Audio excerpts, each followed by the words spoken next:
যে স্বামীজির দুজন শিষ্য তারা কম বয়সে মারা গিয়েছে। আর বিমলানন্দজি না থাকলে এই কমপ্লিট ওয়ার্কস বেরোতো না, যে ঠাকুরের পুজো করা উচিত না মায়াবতীতে। বিমলানন্দজি মেট্রোপলিটন স্কুলে স্বামীজির ছাত্র ছিলেন, চিররুগ্ন কিন্তু মহামেধা। কি অসম্ভব জনপ্রিয় মাস্টারমশাইটি ছিলেন। বিদ্যাসাগর মশাইয়ের জামাই স্বামীজিকে ওখান থেকে কুৎসা রটিয়ে স্বামীজিকে ওখান থেকে সরিয়ে দেয়। বাঙালির মতো এত হিপোক্রিটিক্যাল জাত আর পৃথিবীতে নেই। স্বামীজির চলে গেল চাকরি। শঙ্করী প্রসাদ বসু স্বামীজির দারিদ্র্য সম্বন্ধে কথা মন্তব্য করেছেন, সেটা অসাধারণ। স্বামীজি একদিন মাংস ছেড়ে দিতে বাধ্য হলেন। বাবা একটা টাট্টু ঘোড়া কিনে দিয়েছিলেন। বাবা একটা সাংঘাতিক কথা বলেছেন স্বামীজিকে। বেরোনোর সময় মার মুখ না দেখে বেরোতেন। আত্মীয়দের যে দুর্ব্যবহার সেটাও স্বামীজি দেখেছিলেন। জানতাম আমি ছাড়া শ্রীরামকৃষ্ণের কথা কেউ জগৎময় ছড়িয়ে দিতে পারবে না। ছেলেটি ঘর ছেড়ে সাধু হয়ে গেল। লোক ভেবেছিল যে স্বামীজি ব্রাহ্মই হয়ে যাবেন। একটি বাড়ির মেয়ে সাথে ছুটে এসেছিল স্বামীজির কাছে, স্বামীজির ঘরে। স্বামীজি তখন একা রয়েছেন। যদি এই দারিদ্র্যের মধ্যে না পড়তেন তাহলে কোনোদিন স্বামীজি দারিদ্র্যটা কি তাই নিয়ে বলতে পারতেন না। বিশ্বনাথ দত্তের কাছে বেনিফিটেড হয়নি এমন কোনো আত্মীয় নেই। স্বামীজিকে বাঁচিয়ে দিলেন ক্ষেত্রীর মহারাজা। স্বামীজি যদি বিশ্বনাথ বেঁচে থাকতেন সাধু হতে পারতেন না। বিবেকানন্দের জীবনটা বিরাট পরিক্রমা। ওই আলোটা পৌঁছে দিতে হবে সকলের কাছে।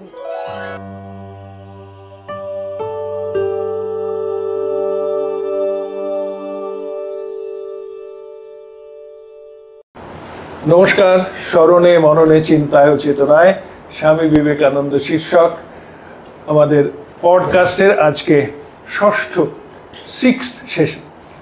এটা প্রাণারাম বাংলার পবিত্র সুরের ঐকান্তিক চেষ্টায় সম্ভব হচ্ছে, এবং বলতে নেই আপনারাও অনেকভাবে কিন্তু উৎসাহ দিচ্ছেন আমাদের। আপনাদের অনেক প্রশ্ন আমরা পাচ্ছি, কিন্তু আমাদের একটাই অনুরোধ যে আপনাদের প্রশ্ন নিশ্চয়ই করতে পারেন, এবং এই চ্যানেলের মাধ্যমেই আপনাদের রিমার্কে আপনারা এই প্রশ্নগুলি করবেন। আমরা সেই প্রশ্নগুলো সাজিয়ে তরুণবাবুর কাছে দেব, এবং তরুণবাবু তার মধ্যে যেগুলি উনি মনে করবেন যে নিশ্চয়ই উত্তর দেওয়া উচিত, সেগুলো আমরা এইরকমই একটি সেশনের মাধ্যমে আপনারা আবার উত্তর দিয়ে দেবো। সুতরাং আজকে আর দেরি না করে শুরু করি। তরুণবাবু আমার সামনেই বসে আছেন। তরুণবাবু স্বাগতম আজকে আমাদের অনুষ্ঠানে, ষষ্ঠ ইস্যু। আজকেও আমার প্রশ্নের তো শেষ নেই। আজকে একটা বেশ কি বলবো, যে একটু অপ্রিয় হলেও একটা প্রশ্ন করি, যে মেট্রোপলিটন স্কুলে আমি শুনেছিলাম যে স্বামীজি যখন কঠিন দরিদ্র দশায় উনি চাকরির জন্য হন্যা হয়ে খুঁজে বেড়াচ্ছেন, সেই সময় একটা মেট্রোপলিটন স্কুলে একটা শিক্ষকের চাকরির ব্যবস্থা হয়েছিল। কিন্তু আনফর্চুনেটলি কোনো কারণটা আমরা ডিটেলস জানি না, যে ওনার সেই চাকরি বেশি দিন থাকেনি। চাকরিকে ইস্তফা দিতে হয়েছিল বা চাকরি তার চলে গিয়েছিল। সেই সম্বন্ধে যদি কিছু বলেন। আর দ্বিতীয় কথা আমি বলবো, এটা নয় পরের সেশনই বলবো, স্বামীজি সেই দরিদ্র দশাটা আপনি যদি একটু এক্সপ্যান্ড। নিশ্চয়ই বলবো। স্বামীজির মেট্রোপলিটন স্কুলে যে অত্যন্ত জনপ্রিয় মাস্টার ছিলেন, তার একটি লেখায় পাওয়া যায়। সে লেখাটি কে লিখেছিল জানেন? স্বামী বিমলানন্দজি। স্বামী বিমলানন্দজি, আমাদের তো দুর্ভাগ্যের শেষ নেই। দুর্ভাগ্যটা হচ্ছে যে স্বামীজির দুজন শিষ্য তারা কম বয়সে মারা গিয়েছিলেন। স্বামী স্বরূপানন্দজি, যাকে দীক্ষা দিয়ে স্বামীজি বলেছেন আজকে আমার একটা অ্যাকুইজিশন হলো, অসাধারণ ছিলেন। কেমন প্রবুদ্ধ ভারতের এডিটার, তিনি আনফর্চুনেটলি মাত্র 31 বছর বয়সে মারা যান। আর বিমলানন্দজি না থাকলে এই কমপ্লিট ওয়ার্কস বেরোতো না।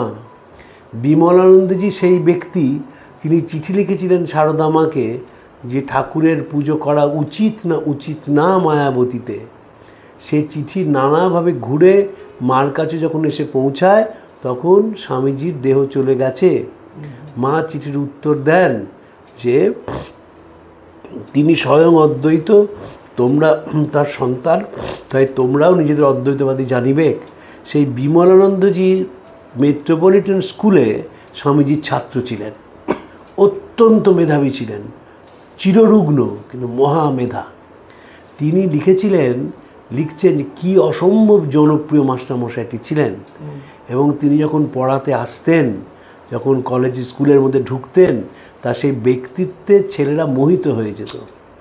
বিদ্যাসাগর মশাইয়ের জামাই স্বামীজিকে ওখান থেকে কুৎসা রটিয়ে স্বামীজিকে ওখান থেকে সরিয়ে দেন। কারণ নিজের লোককে সেখানে ঢোকাতে হতো বলে। আমাদের তো বাঙালির সুবিধা আছে, তো বাঙালির মতো এত হিপোক্রিটিক্যাল জাত আর পৃথিবীতে নেই। স্বামীজি তো বলেছেন, স্বামীজি সে চিঠি আছে, যে কোনোদিন আলোচনা আবার পডকাস্টেও আলোচনা করব। ফলে স্বামীজির চলে গেল চাকরি। তিনি কি বললেন? স্বামীজি পড়াতে জানেন না। যে মানুষটি আর কয়েক বছরের মধ্যে বিশ্ব শিক্ষক হয়ে গেলেন, তাকে বলা হলো তিনি পড়াতে জানেন না। On this ground he lost his job. Shankari Prasad Basu স্বামীজির দারিদ্র্য সম্বন্ধে কথা মন্তব্য করেছেন, সেটা অসাধারণ। যে স্বামীজি একদিন মাংস ছেড়ে দিতে বাধ্য হলেন, কোনো ধর্মীয় কারণে নয়, পিতার মৃত্যু নামক সংক্রামক ব্যাধির জন্যে। বিশ্বনাথ দত্ত অত্যন্ত ধনী ছিলেন এবং ছেলেকে সেইভাবে তৈরি করেছিলেন। স্বামীজির যখন 14 বছর বয়স, তখন বাবা একটা টাট্টু ঘোড়া কিনে দিয়েছিলেন। সেই টাট্টু ঘোড়া নিয়ে ওই সিমলা স্ট্রিটে স্বামীজি দাপিয়ে বেড়াতেন। তখনকার দিনে টাট্টু ঘোড়া কিনে দেওয়া মানে এখনকার একটা অল্টো কিনে দেওয়ার মতন, তাই তো? তিনি কিনে দিয়েছিলেন ছেলেকে। কিন্তু কি হয়েছিল, ছেলেকে তিনি প্যাম্পার করেননি। কিন্তু ছেলেকে প্যাম্পার করেনি। তাঁর দক্ষিণেশ্বর যাওয়াতে কোনো আপত্তি ছিল না, শুধু অনুরোধ করেছিলেন যেদিন ঝড় বৃষ্টি হবে সেদিন যেন নৌকা করে না যান। কিন্তু নরেন্দ্র সেদিন নৌকা করে যেতেন, কারণ তার তো ডাকাবুকো ছেলে ছিলেন। তো পরিবারটি অত্যন্ত, তিনি একেবারে হঠাৎ একদিন 1884 সালে, দেখুন খুব দুর্ভাগ্য স্বামীজির জীবনে, আমরা তো এগুলো নিয়ে আলোচনা করি না। 1884 সালে বাবা মারা গেলেন। কত বছর বয়স হয়েছিল তার? 48 বছর। 86 সালে গুরু মারা গেলেন। কত বছর বয়স হয়েছিল গুরুর? 50 বছর। এগুলো কোনো বয়স? এবং এই ছেলেটি আস্তে আস্তে নিঃসঙ্গ হয়ে যাচ্ছেন। নিঃসঙ্গ তো একেবারে। বাবা চলে গেলেন এবং বাবা স্বামীজির ছাতার মতো ছিলেন। জিজ্ঞেস করেছিলেন, সবাইকে দিয়ে যান, কি দিয়ে গেলেন আমাদের? আয়না দেখে বলেন, সামনে গিয়ে দাঁড়াও, চেহারাটা দেখো, ওটাই দিয়ে গেলাম। এবং সেই বাবাটা সাংঘাতিক কথা বলেছিলেন স্বামীজিকে, don't show surprise at anythings. তুমি যদি কারোর সামনে গিয়ে দেখাও, তুমি যদি অবাক হয়ে যাও, সে সঙ্গে সঙ্গে তুমি যে জানো না তার অ্যাডভান্টেজ নেবে, পেয়ে বসবে। এবং সেই বাড়িতে দারিদ্র এলো। কীরকম দারিদ্র জানেন? স্বামীজির মা, তার শতচ্ছিন্ন পোশাক, স্বামীজি বেরোনোর সময় মার মুখ না দেখে বেরোতেন না। তো বেরোতে পারছেন না তিনি, কারণ এত ছেঁড়া তার সেই পুজোর পোশাকটা। তাই তিনি ভেতর থেকেই বলছেন। আর স্বামীজি আবার কী করছেন জানেন, যে মা এতগুলো মানুষের জন্য রান্না করতে পারবেন না। রোজ বলতেন বন্ধুর বাড়িতে নেমন্তন্ন আছে, এই বলে রাত্রিরে জল খেয়ে শুয়ে থাকতেন কাঠের বেঞ্চে। সেই দারিদ্র দেখেছিলেন স্বামীজি। এবং যে পরিবারের অত্যন্ত ধনী পরিবার সেভাবে থাকতেন, তারা এখন দরিদ্র হয়ে গেল, তখন আত্মীয়দের যে দুর্ব্যবহার সেটাও স্বামীজি দেখেছিলেন। তাই জন্য দেখবেন স্বামীজির কবিতায় রয়েছে যে মুখে হাসি হৃদয় ঘোলাহল। ফার্স্ট হ্যান্ড এক্সপিরিয়েন্স হয়েছিল তার। শ্রীরামকৃষ্ণ বলেছিলেন যে মোটা ভাত কাপড়ের অভাব যেন না হয়, বলে দিচ্ছি। এবং তিনি তো মার কাছে বলেছেন, যা ভবতারিণীর কাছে যা, গিয়ে যা ইচ্ছে চা। কিন্তু ভেতর থেকে যদি আগুনটা জ্বলছে, সেদিন চাইতে পারলেন না যে তুমি আমার ব্যবস্থা করো, কী বলে আমাকে জ্ঞান দাও, ভক্তি দাও। ইনফিনিটির সামনে আর ছোট জিনিস চাইতে পারলেন না, যে আমি যেন আমার যেন ভাত কাপড় জোটে, সেটা বলতে পারলেন না। এবং বললেন যে তুমি আমাকে জ্ঞান দাও, বৈরাগ্য দাও, ইত্যাদি। তো সেই দারিদ্র যখন যাচ্ছে স্বামীজির এবং ছোট ছোট ভাই, সেইখানে স্বামীজি নিজেরা কথা আমাদের মনে রাখতে হবে। যে তিনি বলছেন, আমি জানতাম আমি ছাড়া শ্রীরামকৃষ্ণের কথা কেউ জগৎময় ছড়িয়ে দিতে পারবে না। অন্যদিকে ছিল আমার মা এবং প্রিয় ভাই বোনেরা। আমি প্রথমটিকে ভালোবেসে দ্বিতীয়টিকে ত্যাগ করেছিলাম। সাংঘাতিক কথা। কিন্তু বোনদের বিয়ে হয়ে গিয়েছিল, কিন্তু ছোটো ছোটো ভাই ছিল, তো সে ভাইকে ছেড়ে।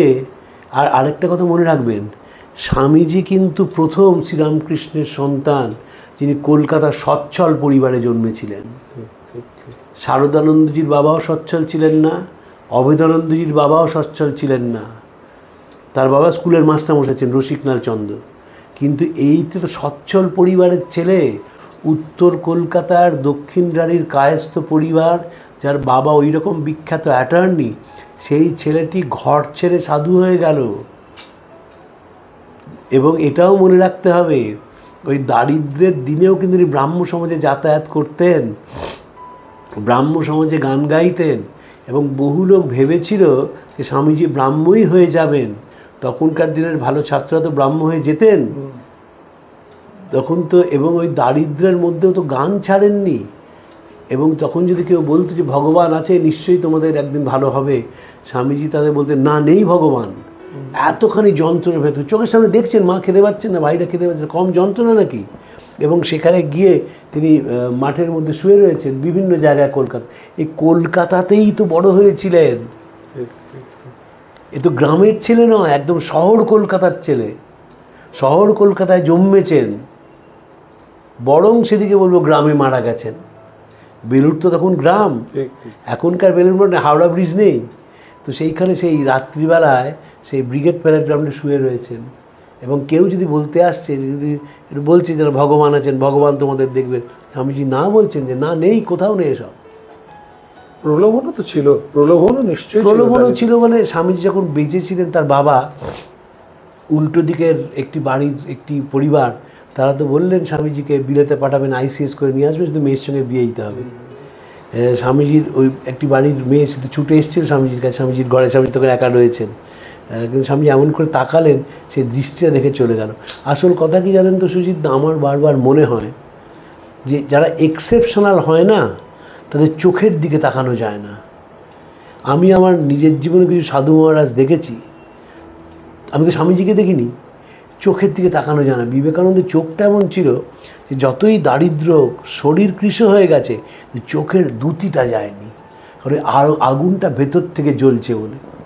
বাস্তবিক দেখুন, যদি এই দারিদ্র্যের মধ্যে না পড়তেন, তাহলে কোনো দিন স্বামীজি দারিদ্র্যটা কি তাই নিয়ে বলতে পারতেন না।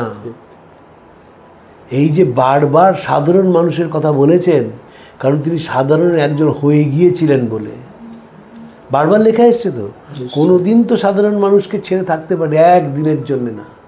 আমি সেই দেবতার পূজারী, অজ্ঞানী জায়গায় ভুল করে মানুষ বলে ডাকে। এবং সাথে সাথে এও দেখেছিলেন যে মানুষের কীরকম খারাপ চেহারা হয়। যখন দরিদ্র পরিবারের আত্মীয় স্বজন, তারা তো একবারে ছিঁড়ে খেয়েছিল দত্ত পরিবারকে, যাদের কাছ থেকে সবাই বেনিফিটেড হয়েছিলেন। বিশ্বনাথ দত্তের কাছে বেনিফিটেড হয়নি এমন কোনো আত্মীয় নেই।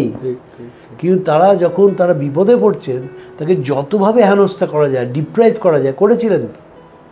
সেই পক্ষান্তরে ওই যন্ত্রণা কিন্তু এই ঠাকুর বলেছেন যে আলোটা জ্বালাতে হবে পৃথিবীকে। এই সেকেন্ড এক্সাম্পল নেই। এবং দারিদ্র মানে সাংঘাতিক দারিদ্র। একটা জায়গায় চোখে জল এসে পড়লে স্বামীজি খেতে পাচ্ছেন না, অফিস ঘুরে বেড়াচ্ছেন চাকরিটা সুপারিশ করার জন্যে। কিন্তু আমার অবাক লাগে যে নিমাইচরণ বোস ছিলেন বা এরা একটা চাকরির ব্যবস্থা কেন করে দিতে পারলেন না? দিতে পারতেন তো। এবং আমার এটাও খারাপ লাগে যে স্বামীজি যে চাকরি চলে গিয়েছিল, কি বলবো আর, মানুষের তো না পড়ে কথা বলে একটা বদভ্যাস আছে। বলতেন যে এত ঠাকুরের কাছে যেতেন তাহলে কি ক্লাসটাকে নেগলেক্ট করতেন, তাই জন্য চাকরি চলে গিয়েছিল। তা নয়, Swamiji became A victim of conspiracy. এবং আমাদের এটাও খারাপ লাগে ভাবতে যে বিদ্যাসাগর মশাই কেন ইন্টারভিন করলেন না। বড় প্রশ্ন আছে। হ্যাঁ, করতে পারতেন তো। হ্যাঁ, তিনি ইন্টারভিন করলেন, জামাইয়ের কথা শুনে ফেললেন যে ক্লাসে আসে না, পড়ায় না, এইসব একটা বলে তাকে সরিয়ে দেওয়া হলো। আরও কতগুলো শুনেছি যে ওনার এই প্রচণ্ড দারিদ্র দশার সময়, আমি যেটা বলছিলাম প্রলোভন, ওনার সেই সচ্ছল ছাত্রবন্ধু কিছু, তারাও সরে গেল। তারা কিছু প্রলোভনও দেখানোর নাকি চেষ্টা করেছিল। সরে গেল তো, সবাই সরে গেল পাশ থেকে। স্বামীজিকে বাঁচিয়ে দিলেন ক্ষেত্রীর মহারাজা। ক্ষেত্রীর মহারাজা স্বামীজি তার বিখ্যাত চিঠি, আপনাকে ছাড়া আর কাকেই বা বলতে পারি, যখন তিনি বলছেন যে মার কাছে টাকা পাঠানোর জন্য, বলছেন আপনাকে ছাড়াই অনুরোধ আমি করতে পারি কাকে। তাকে তো ইংরেজিতে চিঠি লিখতেন। তো ক্ষেত্রী তখন কত বয়স, 29 বছর বয়স স্বামীজির। সে 29 বছর বয়সের ছেলে তার বন্ধুকে শিষ্যকে বলছে, বন্ধুকে বলছে, রাজাকে বলছে, এবং তিনি স্বামীজির কথা রেখেছিলেন এই 100 টাকা করে মাসে পাঠাতেন ভুবনেশ্বরী দেবীর জন্য। 100 টাকা তখন ভ্যালু ছিল, নিশ্চয়ই প্রচুর, অনেক ভ্যালু ছিল, কিন্তু পাঠিয়েছিলেন। কিন্তু ভুবনেশ্বরী দেবী বারবার বলি এই অবস্থা তো হওয়ার কথা নয়, একদমই না। শুধু বিশ্বনাথ দত্তের উদারতার জন্য হলো। বিশ্বনাথ দত্ত যদি স্ত্রীর নামে সব রেখে দিতেন না, তাহলে ভারতবর্ষের সাউ থেকে বঞ্চিত। ধর্ম যে মানুষের জন্য কান্না, এই যে নতুন কনসেপ্ট অফ রিলিজিয়ান, এটা আসতো না। স্বামীজি তো সন্ন্যাসী, স্বামীজি যদি বিশ্বনাথ বেঁচে থাকতেন সাধু হতে পারতেন না, কিছুতেই পারতেন না। খুব খুব অপ্রিয় শুনলেও সত্য। একদম। বলছেন 50,000 টাকা যা তখনকার দিনে খরচা, মাসে মাসে খরচ, বাঁচতেন না। সেই পরিবার জিরো হয়ে গেল। দেখা গেল সব তিনি দান করে দিয়েছেন। এগুলো তো কনসিভ করা যায় না, সত্যি জানেন। এত যন্ত্রণা পেলেন, খাওয়া বন্ধ হয়ে গেল। যে বাড়িতে মাংস ছাড়া রুচত না, ছোট বয়সে যাতে মাথা পরিষ্কার হয় তাই পাঁটার মাথা খাচ্ছেন তো, সেই লোকটিকে রাত্রিরে বলতে যে বন্ধুর বাড়িতে নেমন্তন্ন আছে, অথচ কোনো নেমন্তন্ন নেই, বন্ধুরা মুখ ফিরিয়ে চলে গেল। বন্ধুরা স্বামীজির কাছে আসতো বড় লোকের ছেলে বলে, চলে গেল। তাই স্বামীজি দেখেছিলেন, এবং এদের সঙ্গে উত্তর জীবনে দেখেছিলেন হেল পরিবারকে, এবং দেখলেন যে কিভাবে তারা স্বামীজিকে যত্ন আদর খাতির করে। একটা গোটা জীবন তারা পরিক্রমা, তো বিবেকানন্দের জীবনটা বিরাট পরিক্রমা। এই যে সত্যি জীবনে উত্থান পতনের মধ্যে দিয়ে গেছেন। আমরা তো বিবেকানন্দের যন্ত্রণা নিয়ে কথা বলি না, প্রত্যেক স্তরে যন্ত্রণা পেয়েছেন, কি অসীম যন্ত্রণা। এক্ষুনি যেটা বললেন আপনি, এই যন্ত্রণা না পেলেন কোথায় আজকে। আমাদের এখন মনে হয় তাই যে সাধারণ মানুষের যদি একজন না হতেন, তাহলে ওইভাবে সাধারণ মানুষের জন্য কাঁদতে পারতেন না। প্রত্যেকটা চিঠির মধ্যে এই যে কান্না, প্রত্যেকটা চিঠির মধ্যে বিদেশ থেকে যখন চিঠি লিখেছেন বারবার সে সাধারণ মানুষের কথা বলছেন। কারণ একজনের হয়ে গেলেন, যখন বাবা বেঁচে ছিলেন তখন তো বেস্ট জিনিসটা পেয়েছেন, best food, best clothing, best facility, সবই বেস্ট। সেখান থেকে একদম পড়ে গেলেন, কেউ নেই, এবং চাকরি পেলেন না। আমারটা বারবার মনে হয় যে বিশ্বনাথ দত্ত তো কম পরিচিতি ছিল না, নিমাইচরণ বসে চাকরি জোগাড় করে দিতে পারতেন। বিশ্বাস WC ব্যানার্জি, তিনি তো 85 সালে ফার্স্ট কংগ্রেসের প্রেসিডেন্ট। তিনি তো বিলেতে ওইভাবে স্বামীজিকে তার পরিবারে গিয়েছিলেন, অভেদানন্দজি গেছেন, সকলেই জানতো, তারা অত্যন্ত স্নেহ করতো স্বামীজিকে, কিন্তু কলকাতা কিছু হেল্প করলো না। এবার আমরা কি করি, যেহেতু ভারতীয়, আমরা বলি এটা ডিভাইন ডিজাইন না, কষ্টটা ভাবুন। ডিভাইন ডিজাইন বলতে লাভ নেই, কষ্ট ছিন্ন ভিন্ন হয়ে গেছেন ভেতরে। কতটুকুনি বয়স, 24, 25, 26 বছর বয়স, ছিন্ন ভিন্ন হয়ে গেছেন। 30-এ তো আমেরিকা, তারা 25 বছরের ছেলে রাস্তা দিয়ে যাচ্ছে। ঠাকুর যখন চলে গেলেন, বাস্তবিক মাথা থেকে ছাতাটা চলে গেল, কিন্তু কি কমিটেড ঠাকুরের প্রতি। ওই দারিদ্রের মধ্যে তুই ছেড়ে চলে যাবি না, তুই দেখবি যে এরা যেন কেউ বাড়িতে ফিরে না যায়, ভালোবাসা দিয়ে আটকে রাখবি। কমিটমেন্ট না রাখলেই পারতেন, আবার চাকরির জন্য চেষ্টা করতে পারতেন। কারণ ঠাকুর যখন চলে গেছে আর তো কোনো কম্পালশান নেই। তখন তো একটা লোক ছিলেন দারিদ্রের মধ্যেও তার কাছে ছুটে যেতেন, আর তো তিনিও রইলেন না। 1886 তিনিও চলে গেলেন, তখন আর কোনো কিচ্ছু কম্পালশান নেই। তখন আবার ফ্রেশ রিনিউড এফার্ট নিতে পারতেন একটা চাকরির জন্যে, একটা রিনিউড এফার্ট নিতে পারতেন বেঁচে থাকার জন্য, পারেননি তো। ওই আলোটা পৌঁছে দিতে হবে সকলের কাছে। ভাবলে গায়ে কাঁটা দেয়, কিন্তু এখনকার মানে কনটেক্সটে যদি চিন্তা করা যায়, ভাবুন দেখে নিচ্ছে, আমরা ভাবি যে অনেকে স্বামীজিকে সেলফিশ বলে, যে তার মাকে, তার ওই রকম ভাইকে, তার ওরকম ভগিনীদের ছেড়ে তিনি চলে গেলেন। আবার আপনার কথাই আমি ফিরে আসি, যদি এটা না হতো তাহলে বোধহয় স্বামীজি হতেন না। এবং যে ধর্ম যে কান্না, ওই পুজোটাই হতো। ধর্ম মানে পাঁটা খাওয়া, তাই হতো।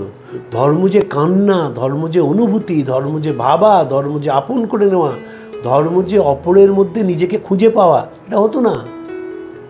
মানুষ যে দেবতা, এটা কেউ বলতো না, কেউ বলতো না। নমস্কার, আজকে আমরা এই অবধি করি, এবং এই রকম আলোচনা আমরা আরো চালিয়ে যাব আপনাদের শুভেচ্ছা এবং প্রার্থনা। ভালো থাকবেন, নমস্কার।